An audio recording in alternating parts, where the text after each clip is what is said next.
I feel like more house tattoos than I do at shop tattoos. Really? Yeah, like all. Does that sketch you out at all? Like, I mean, now looking at it, yeah. In hindsight, before, yeah, look. Oh yeah, that's some house so tattoos these for Dexter sure. right there are is a little all house faded. tattoos. These, and then this is a shop. That's a shop. That's a shop. That's a house. That's actually a pretty good That's house. a shop. That's a shop. House.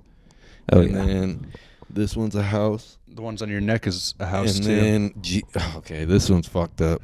This is at a shop, but if you look at the sizes, like how long his arms are supposed to be, how long his legs are supposed to be, the dimensions of a human. You know what I mean? Like it does not look right. It almost looks like he got boobs and he got saggy titties. Oh, like the it's Jesus tattoo. Yeah, the Jesus tattoo. Yeah, hell yeah. And his legs are about as shorter than his arms. He's got some titties on him. You're going to hell for that Fucked one, up. man. Hey, that's a shop tat. Hey, Jesus be I'm packing putting them that chest on beats. Union Station West. Whoever Twiggy is, hey, it's been over probably 10 years, so I can't put that on him. I'm sorry. But he's probably a good artist now. Oh, yeah, But I guess I'm he sure was he's a got better. brand new artist at the time. Is there like a pain difference when you're doing it at home versus like? Oh yeah, and then these are At home too. these are Yeah. home and these are home. Yeah, no, Damn. well, you know, it's like I have a couple at home tattoos too, and I feel like it just really depends on how heavy-handed people are. You know what I mean? It's Sure. Just like, I've gone to shops like my hand tattoo. That dude like had a freaking brick I don't for know a if I hand. want to talk about mine. Yeah. I got somebody that was falling out. Oh, Doing a yeah. couple of mine, yeah. dude. Made a couple squiggly lines that should have been straight. Like the one that you were like, that ain't bad. That he was falling out. Like if you really Oh, look at God. it, some of these, like, boom, and then it goes in out under here, and then like this one, he was kind of falling out, like how thick he went. Yeah. and some of it, like Damn. you almost gotta like stop him. Like, I'd be like, okay, man, let's come back tomorrow. Yeah. Finish this later. As soon as his eyes get low, I'm like, But- I'm not doing this, dude. Yeah, no, for sure. It's just shitty because at the time I was like living there, and I'm like, Oh, hey, I was so like, it's you one- good, yeah. bro? And then you'd be like, yeah, I'm good. All right, give me a minute, and they're like, all right, cool. And then they get to a point where he's just like, I can move away, and I'm just like, you know, her man woke him up, and it's like, yeah, you can get back to it. You know, it's over for now. Yeah, so that has a whole other dynamic to it where Yeah. you're like, I want to piss off my roommate. Yeah, I'm not trying to like. Even though he's permanently putting this in my body, I don't want to. It's like I might. It was like when I was like I'm not gonna lie, that's the time period too. I was pretty, drinking Oh, sure, yeah. quite off. Oh, yeah. and If it gets but- to that point, I'd be like, I might have to piss this guy off. no, I feel you. No, it got to a point where I just let him finish them, and I just never paid him. How about that? Like finish his job and Hey, like, hey, Give him what he deserves. yeah, Yeah, like, right. I fuck mean, you would at least hope that, like, hey, I'm not going to pay you for this. Like, come Yeah, on. no, This is practice. Well, I gave him money for one, and then Okay. after that is like he just did line work for most of them. So like it's just like, fuck you, you're passing out doing my line work. I'm gonna let you finish this shit, and fucking I'm out of He here. turned into his doodle page. Since running for president, you've often been attacked, especially from the right, about being worth, I believe, $2 million and owning 3 houses. So from my perspective, the answer to that is most of your wealth has been earned from writing books and selling those books. And you are one of the most famous politicians in the world. And so your wealth in the context in comparison to other people of that fame level and other politicians is actually quite modest. So what's your response usually to those attacks? I mean, okay, come on. Come on. Are you kidding me? Have you ever seen that much cover? Yeah, people criticize this, but I'm just going to answer the question for you before you even get a chance to answer the question. My God, I can't. Are going out to people who earned those checks. 70 million Americans. Nobody who was 150 years old or 200 years old or 300 years old is receiving Social Security checks. Not one? One? Bernie. Not a single one? Are you fucking kidding me? This would have been more believable if you had said like, "Well, is way lower. Is way lower than what you think." You know, that was actually pretty good. If he had said that, that would have at least been believable. That would have at least been like, okay, maybe he's telling the truth. One? Bernie! Not one? Are you fucking kidding me? This guy is such a fucking fraud. I cannot stand Bernie Sanders. Fucking so many people in my generation still love him. They're like, oh, old, gentle, sweet Bernie. Bernie would never heard of. The guy who had a bird land on his podium. You think he would do something wrong? What? Impossible! Like, what do you define communism to be? And like, what is your view on that, I guess, or how that I believe communism is like everybody holds a place in their society. You don't need a currency. Like, as long as everybody holds a working place in society, obviously, except for like care of children or like elders, people who have disabilities who can't provide that work or can't provide that need to that society. Okay. They be taken care of, because I'm not gonna like kill people's grandmas or like the retarded cousin. Sure. They obviously, and because there would be people who have the responsibility of them being the caretaker. You know, that's their fulfillment to society, caretakers. So just everybody working, and I mean, like, obviously, I feel like true communism wouldn't have the guidance of one sole person, but I feel like I would have to have some sort of guidance initially, like at the beginning, like as a community leader or something, and then eventually abstain that spot while I'm still alive and see how the community does without having one direct person that anybody answers to and just functioning as a society. Because end of the day, the land will just be mine. And if they don't want to fucking abide by the rules of my sovereign, my nation, like, you get the fuck out. Damn. If you don't have the mindset of you want to work to make it work, then it's not gonna work. Humankind are very selfish. That's why I don't think it would work on large scale. Yeah. Only a couple hundred people, I feel like, would be able to sustain a real, true communist society. So I guess this is always my question to people who like subscribe to that, like, because I agree, like, it's impossible because of like the People are selfishness greedy, of bro. human nature. But I think something to remember though. I read this book called The Virtue of Selfishness by Ayn Rand, and it actually talks about selfishness like in a positive light. Like, say you have this instance, like, you know, you're like, not to be like, you know, whatever, but like you're with your family, you and your family, like you, they're like, okay, we're gonna kill one of your family members. Like you know, I would hope that you would be. I got some motherfuckers that can go. Maybe not.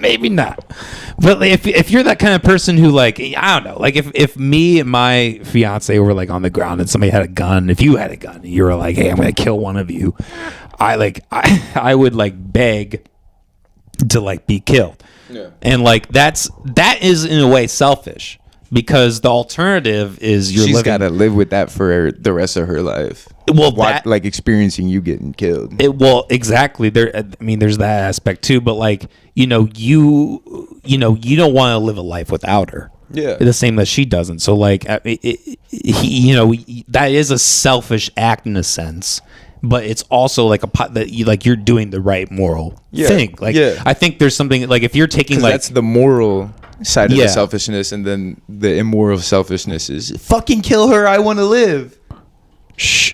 I mean, I don't even know if you can necessarily say if it's immoral or moral. I mean, you don't know their relationship. You don't know what she's putting through. I mean, I think the problem, the gray side of the coin. You know, in that book, they actually talk about gray thinking, because they talk about like they talk about like how like black and white thinking is actually necessary to live. Like, she's an objectionist, or she subscribes to objectivism, which there are some things I like about it, but I think overall it's still like similarly to communism. There's like an authoritarian edge to it, where it's like we are like somebody's gonna come in and take away your rights. That doesn't want to abide by that. Sure. Eventually. I mean, not even in terms of like abiding, right? Because I think a big part of what distinguishes me as an anarchist from people who are communists is like I don't believe in the collective. I don't believe in the idea that like we are all part of this thing that like needs to oil like a machine. I believe in the idea of like capitalism and competitiveness and like, you know, if you like, I think the best way to give people like resources and like improve their lives is through capitalism, through the free market. Like, you know, and people are gonna get screwed in that, right? Like absolutely, that's inevitably. That's the law of nature. That's just, like that's just society. That's gonna happen to everybody at some point in time. There was a song that was dropped by Ye entitled Heil Hitler. And it's interesting. Here, I'll say this first. I don't agree with the subject matter. I think doing something like heiling Hitler is not only wrong, but I mean really childish. I remember it's like growing up in rural Iowa where like kids are like, you know, saying retarded and faggot all the time and like just doing stupid edgy shit, right? Because it's funny and because it's edgy. It's in that tone, right? But goddamn, is that a fucking catchy song? I'm sorry. I can't lie. Okay, I can't lie on this podcast. It's not good. It's like the fact that he is like aligning himself with Hitler in this super obvious way is like, I mean, it's clearly mental illness, but like it's festering something that like it shouldn't be festered, right? But like, god damn it, Kanye. Like, it's like, dude, even the Cousins song, like that was kind of fucking catchy. Even though it's a Dave Blunt's ripoff. Like, I don't know what it is. I found it kind of catchy. And that's fucked up to say. And that's wrong to say. But it's the truth. Daryl Cooper is an American podcaster known for making Nazi apologist claims. This is absolutely ridiculous. Taking what happened during World War II and dissecting it in a way where you're not going to have bias and you're just going to say, this is just what happened. That's not being a Nazi apologist. You know, I read this book called Inferno by Max Hastings. And I do think like some of his later work has been kind of a little in that woke category. So I don't know how great of a source he is. But one of the things I really loved about the book Inferno is it was probably one of the most unbiased tellings of World War II I've ever heard. It just factually laid out what happened. And it laid out, these are the armies that committed rape and atrocities and all this stuff. And although the numbers obviously weren't equal, one of the things that I really took away from that book was that every single army, every single government that was involved in that war did horrendous things. And I think it's very childish for people to look at the U.S. or, the Britain or whoever, Canada even, to look at these people as like the good guys. I think that's like Star Wars level naivete. The fact is that all these governments in World War II and really any conflict, they have their own reasons for participating in these wars. They have their own agendas that is not benign. It is self-serving. And and these wars are also funded. These wars are also funded by taxes, and taxation. So that's not great either. And the claims that Daryl Cooper has made. I mean, he's putting out podcasts about World War II from the German perspective, the German Nazi perspective, and obviously people are going to take away from that saying, this is anti-Semitic, blah, blah, blah, blah, blah, because he is talking from this point of view. But that's just dumb. That's just stupid. Like what? If Netflix puts out a movie from the point of view of a serial killer, does that make him pro serial killer? Like, no, that's just such a stupid argument. And he made like a tongue-in-cheek joke about how, Winston Churchill escalated the war more than he needed to. And I don't think that's an inaccurate claim.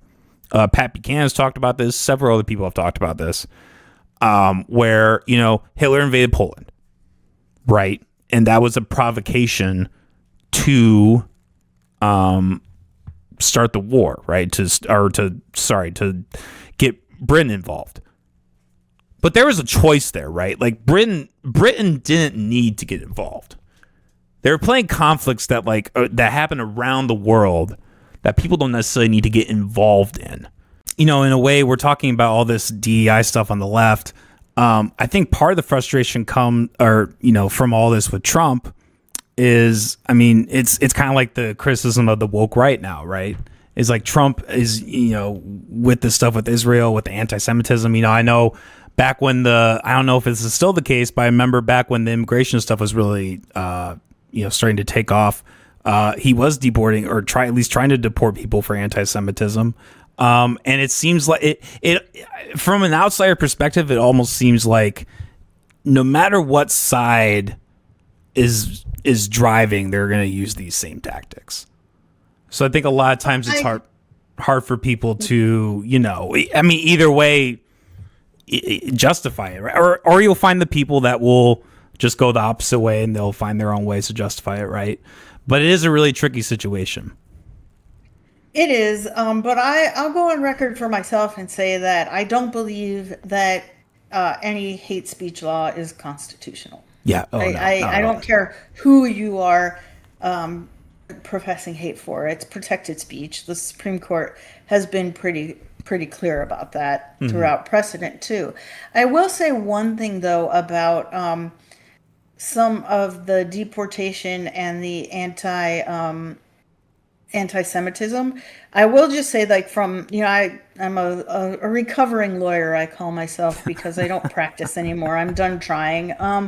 But when you have a visa, there are certain conditions attached to that visa. And in general, any type of protest against our government is prohibited under the terms of most of these visas. Now there may have been some selective enforcement on that, and we could think about that, but it is the visa, the way to think about it, I think, is that unlike the rights that we as citizens have, a visa holder has privileges, which can be revoked for the violation of the rules under which they were issued. And I say that as someone who is a free speech absolutist. If you're a citizen and you're a Nazi, I will defend your right to espouse your views, even though I think they're really abhorrent and awful. But that's what our Constitution requires, and so I would do that. But if you are a visitor to our country who speaks of things that could be seditious or treasonous or anti the U.S. government, I would also support you not being here. So, I think that is a way to think of it. I don't know exactly, obviously the cases that you're referring to, we'd have to get into the details of what they were in order to say right or wrong. I just wanted to raise that as a point because I think it's something that isn't very well understood by a lot of people, that when you're here under a certain type of visa, there are always conditions to that visa, and if you violate them, your visa gets revoked and you get deported. And you are not entitled in many cases to a due process hearing under those circumstances. Sure. I guess my counter to that would be, I feel like it almost seems like when you're talking about these kind of things, it almost seems like you're kind of arguing the fine print. And, you say you're a recovering lawyer. It's actually kind of funny you said that because both my parents were lawyers at one point. So I totally, they're both recovering in a sense. I totally get that. So when you have that, mind frame, I can see why you would, come to that conclusion. But I guess from my standpoint, that almost just kind of seems like a way to, like, if you're gonna, I get that there are students from these other countries that are on visas and they don't necessarily have those rights. But I think it's also fair to say that they maybe would want to be U.S. citizens, but it's that same establishment that's, doing all these things to them that is not letting them do that. So I'm an atheist. Okay. So that means I don't believe in God. For those who don't know, in 2025. And so I personally am a recovering porn addict. Okay. Not when I say recovery, I don't mean like I'm in a program or anything. That's Right. That's the amount of time that I've spent working on that problem. And it was something, I spent a lot of money on. It was destroying my relationship, several other relationships. It was like what we talked about with addiction before. It was a behavior that was negatively impacting my life. Right. And one of the things that I have discovered through that journey that has been really important to me, and I think a lot of times is something I criticize about a lot of these religious-based addiction programs, is I do wonder if there is a shame element that is perpetuated by the religious model. Just because, not even if you were, harping on them the whole time, like you're an addict, your addiction's bad, but kind of baked into the cake is this idea of what you're doing is a sin, what you're doing is immoral. And I can speak from experience as someone who is a recovering porn addict, like you get trapped in this shame cycle and it almost becomes impossible to get out. And, even as an atheist, even as somebody who doesn't subscribe to that, I think because of my religious upbringing, like that is kind of just so deeply ingrained in me already. So like I do have this shame aspect along with it. So I guess I'm just curious what your thought is on that. And this isn't a gotcha or anything. Like I'm just as someone who is in your position, I'm genuinely curious what you harder for that.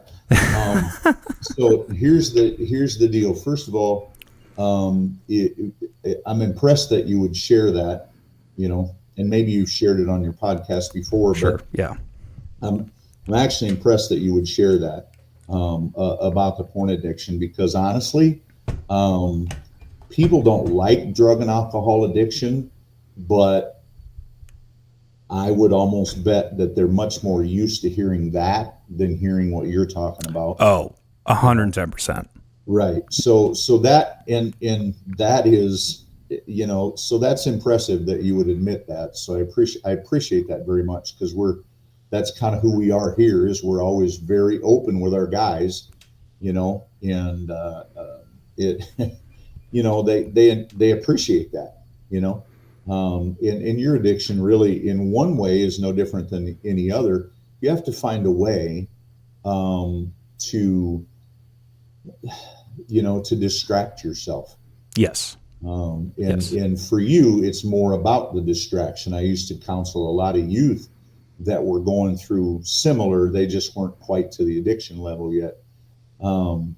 As to the shame, what I would encourage you to do, and I'm not encouraging you to believe different than what you believe. Sure. It's not my job to convert you. It's only my job to share with you what has happened in my life and how God's changed my life. Sure. Okay. And my connection with him. It's not just him being this all-knowing being that, strikes people down, because the reality is, if you remember a few minutes ago, I said a lot of people have been hurt by churches. Yes. Yes. As have I. When I admitted to being an alcoholic, and actually was getting sober, I haven't had a drink since the day I admitted it. Right. However, I was also sitting in a church or standing on stage in a church helping lead worship, and I was drunk. So they didn't care for that very much. And over the next 8 months or so, and again, I've never had a drink since that day. Oh, wow. Okay. And that was 22 and a half years ago, but I was shoved out the door. We don't want you helping anymore. We don't want you teaching anymore. We don't think, this, we don't think that. Even after a year, I hadn't had a drink. and it was still that way. So, churches, and you may have heard this before, and this is not a convincing thing. This is, churches are filled with people, and sometimes people are stupid. Yep. That's how I would say it. And if you ask anybody that knows me, they would tell you that I will tell you direct. That's wrong. That's stupid.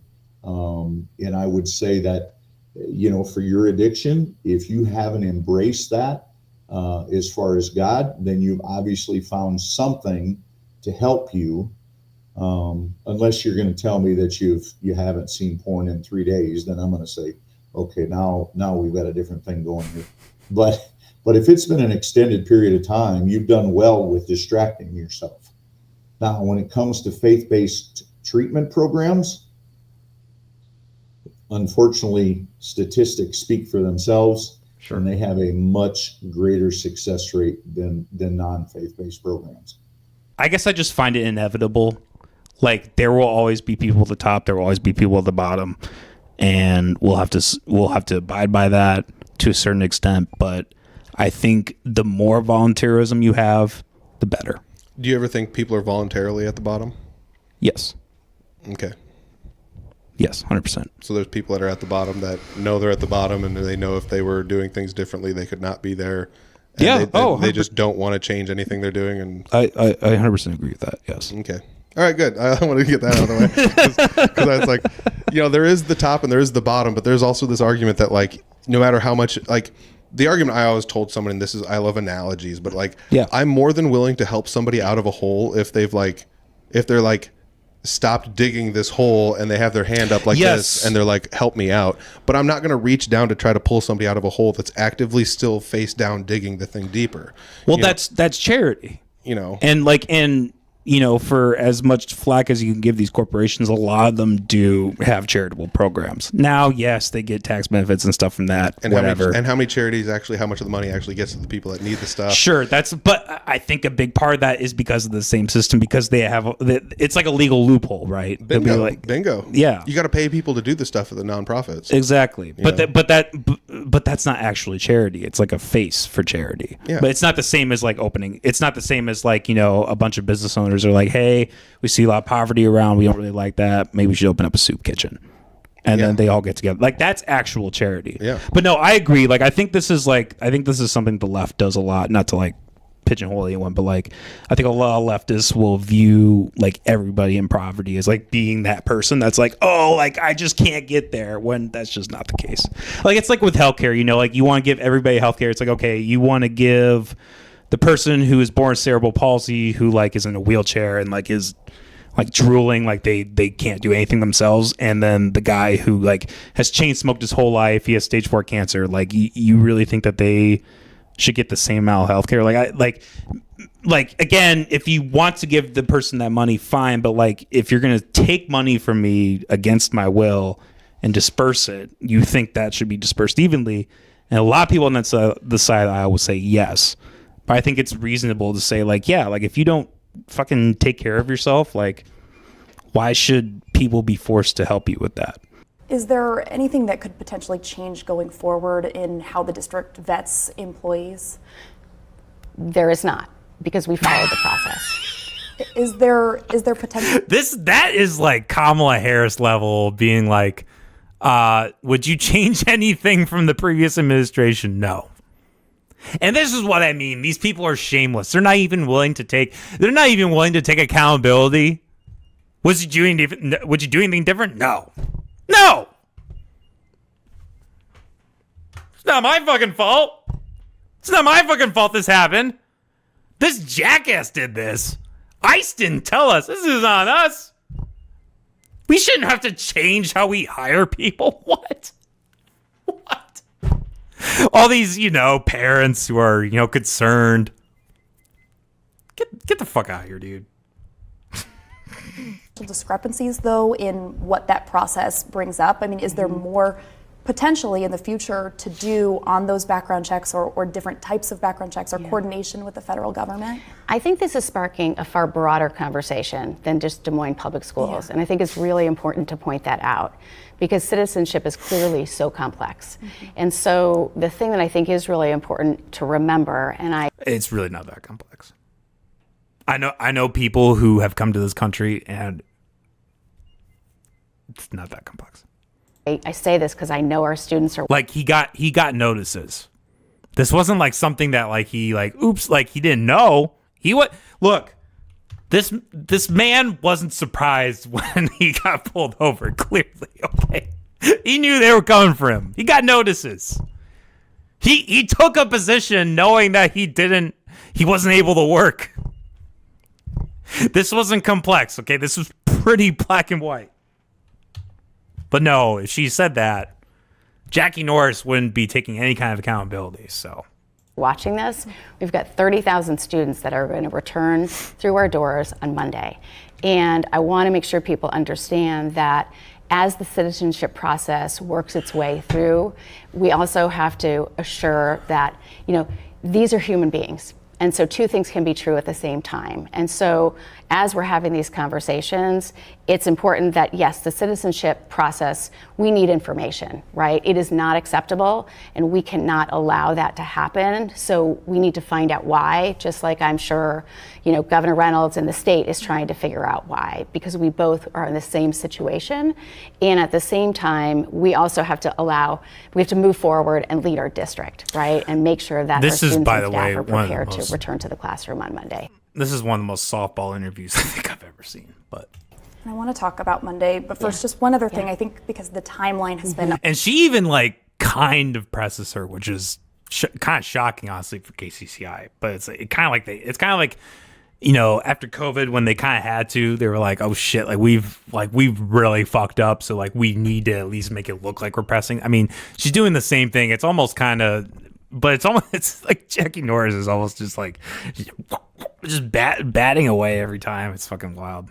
A little bit confusing for people. He was hired in 2023. Correct. It wasn't until 2024 that an immigration judge gave him that deportation order, though the district has said it was not notified about that deportation order.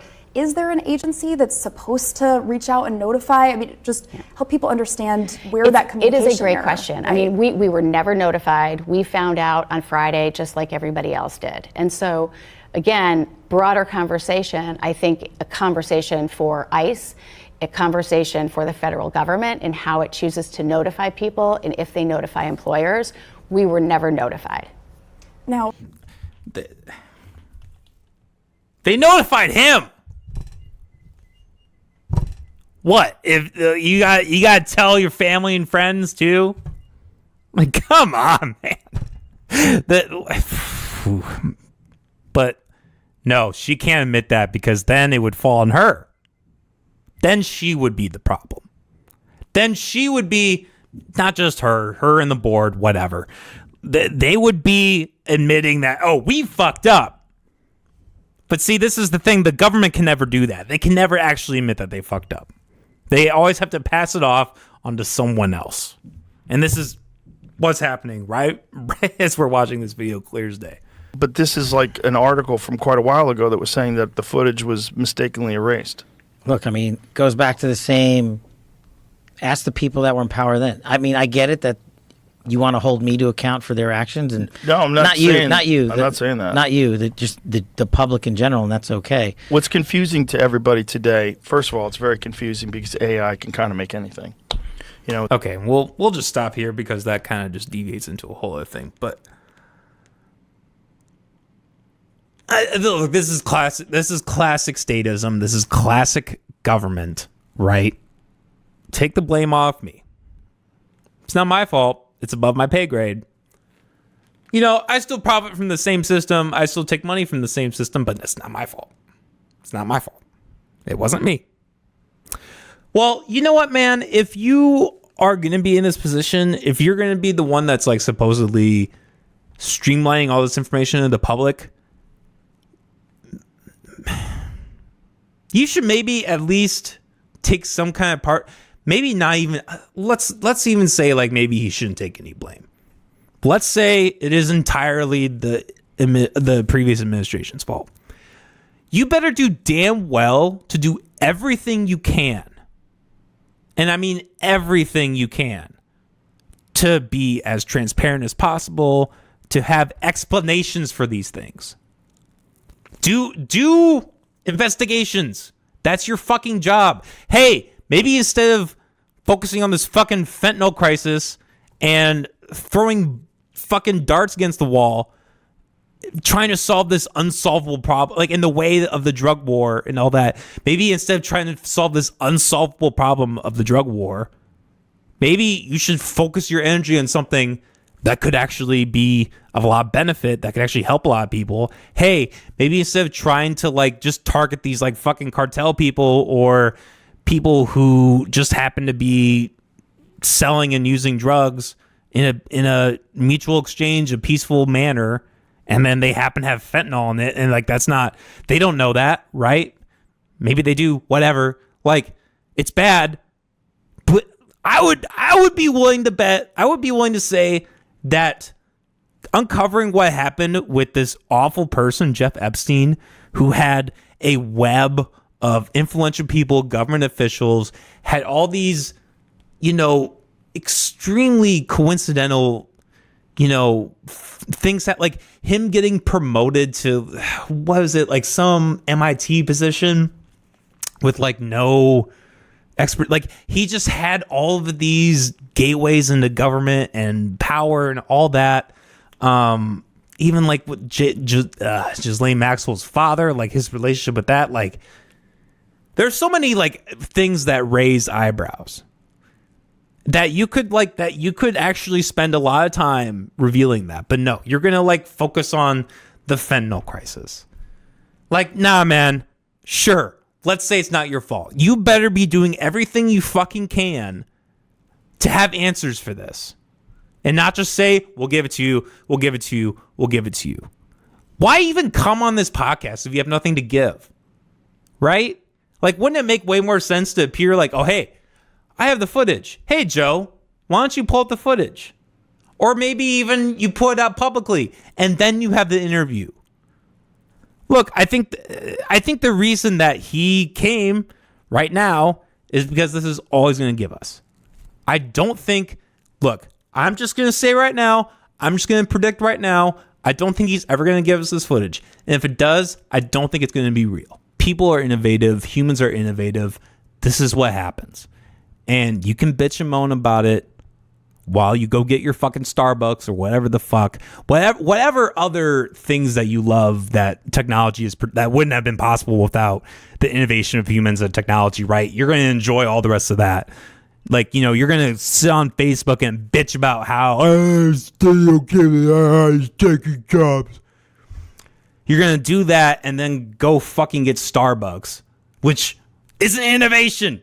Coffee is an innovation. The fact that like we have created these drinks and like Starbucks as a company has multiple different locations that like people can go to the same drink. Like that's an innovation of people. You know what the alternative is? You have coffee beans in your fucking yard and you're like cultivating coffee beans and then you're grinding them up by hand and then you're making coffee. But no, we don't have to do that. You know why? Human innovation. Now you can just go to fucking Starbucks and get a coffee. It's the same goddamn thing. People are such goddamn hypocrites when it comes to this. It's like the Spotify argument. I'm sorry. Like this is another area I just don't sympathize with artists on. Like people bitch about like, oh, Spotify doesn't pay out enough for artists. Okay. Everybody who bitches about that bought into the digital idea of, hey, we're gonna digitize songs, we're gonna put them in an online catalog, and people are gonna be able to digest it that way. All those people all bought into that. You know why? Because it's good. It makes people's lives better. Instead of, if I want to listen to a new song, I can go to YouTube, I can go to iTunes or Spotify. I don't have to go down to the dojo. I don't have to go down to the record store and pick out a fucking, like, find the vinyl. I don't have to go to Walmart and find the CD. It's literally right there. Like all the people who protest that do that every day. I guarantee you, they all have a fucking Spotify account and they all love and enjoy that music.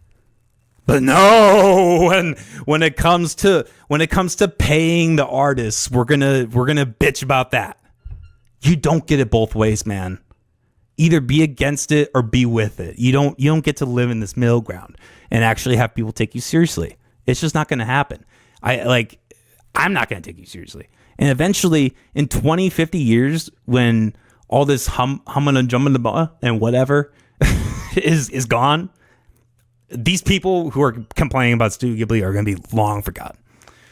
It's just such a stupid. It's stupid. It's really stupid how. And it's like I said before, they're literally just gatekeepers. They're people who, like themselves, are artists. It's the same. It's like the same argument that I made last episode with government, right? Like you can't have a good faith conversation about government with somebody in government. Like they are always going to have that bias towards government. It's the same thing with this. They are always going to have that bias as artists to be like, I want my job. I want my job. No, you don't get your job. Okay. You have a skill set. You put that out into the world. And you find a job. You go get it. You don't just, it's not just given to you. It's not something that's just handed on a platter. Oh, jobby, give me my jobby. Please give me my jobby. I need my jobby. I need it. No. Stop. Grow up. So, I mean, we talked about a couple episodes ago how she was going to be faced with protests at UNI. She didn't go. So, you know, I think she's probably been aware for a while now that, like, you know, a lot of the citizens in the state are not happy with the job that she's been doing, rightfully so. But this thing that came out, let's see, when did it come out? Updated on April 10th. So, okay, so was that literally the day that she? I don't have my calendar pulled. Yeah, I think that. So it either came out on Friday or Monday. I thought it came out, Thursday or Friday of last weekend. I thought it came out Thursday, but maybe it came out the same day that she ended up resigning. But anyways, let's just look at this. Let's look at this beautiful chart. Now you see, the U.S., United States of America. Every state is green except one in the middle. Why is that? Well, it turns out that this is a poll that was conducted about the approval ratings of all 50 governors in this state. And guess what one? Just guess what one got dead last.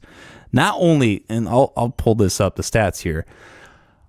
Not only did this bitch score dead last in this poll, she is the only governor to receive negative.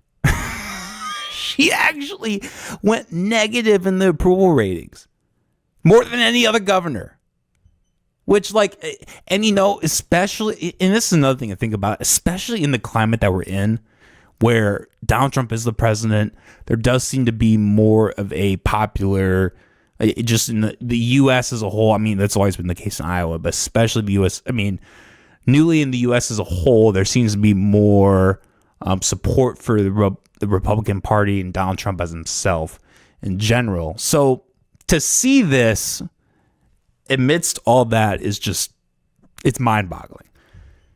It's really insane. And in classic Kim Reynolds, in classic politician fashion, she saw the signs. She was like, okay, this, because, like, oh my God, like, it'd be, here's the thing. If there were like 5 other, let's say 2-3 other governors that also went negative, she would probably still be in the position she's in. She would probably still be seeking a third term.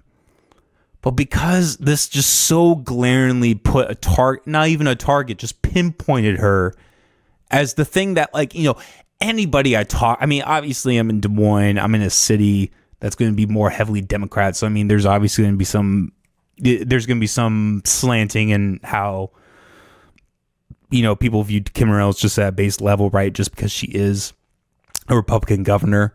But I talk to people that are conservative and a hardcore. That's like the one thing I think every person of political, whatever political side you're on, they've been able to agree. Yes, this woman is fucking awful. So I just wanted to play her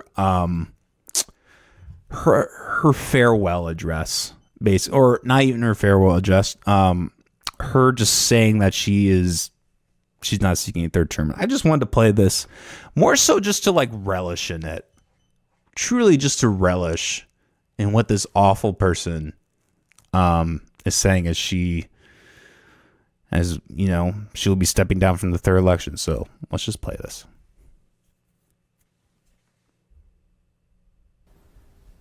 Serving as your governor has been the greatest honor of my life, an opportunity that not so long ago I never could have imagined. When I first entered public service in the Clark County Treasurer's Office, I never expected that one day I would have the privilege of leading this great state. That might be true. And I never would have imagined the things that we would accomplish together. But Iowa is a place where anything is possible. What's so funny about this? Like she, in like the pauses of her, when she's speaking, her facial expression just still goes to bed. She's like, I don't know if you guys saw that right back there, but that's.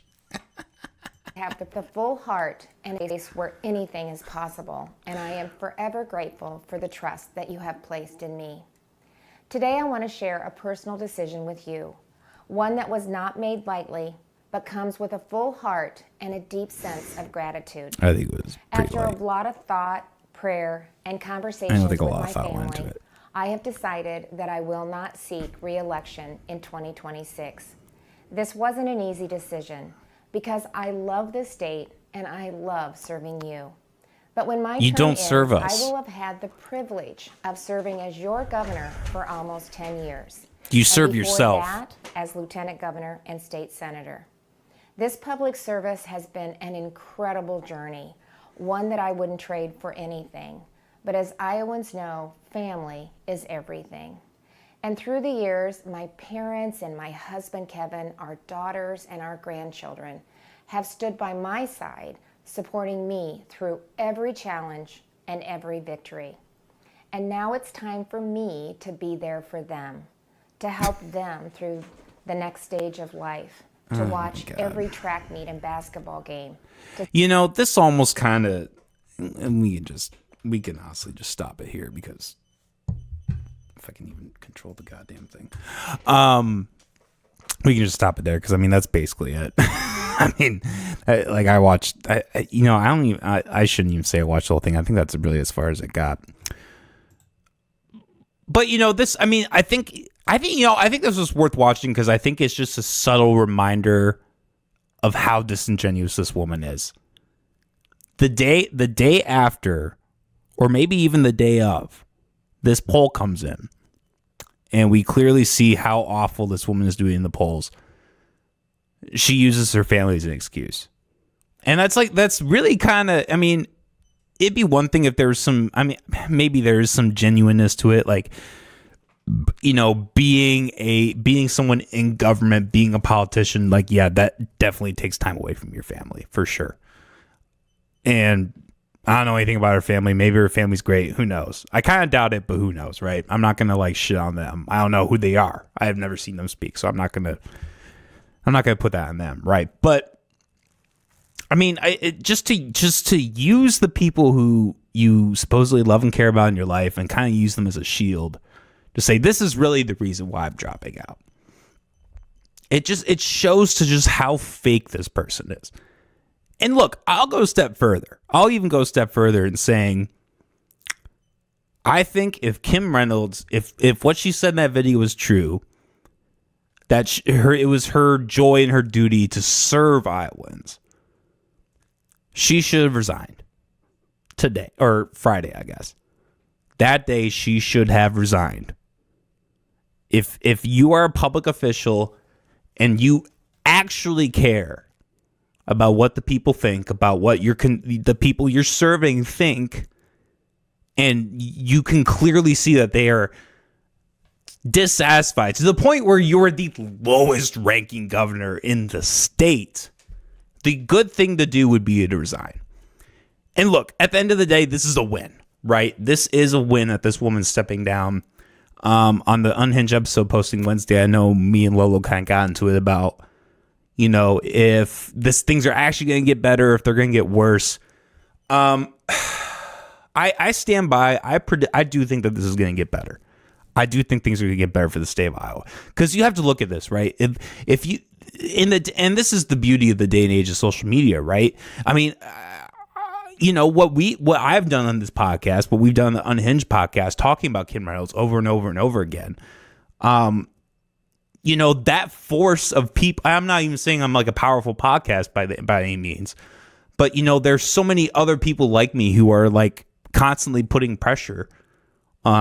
Have been putting pressure on this woman for years, showing her that, hey, you're actually a scumbag and you're a tyrant and you don't give a fuck about the people in Iowa. The fact that precedent has been set and that she is actually taking action, she is actually resigning, that's so hopeful in my mind.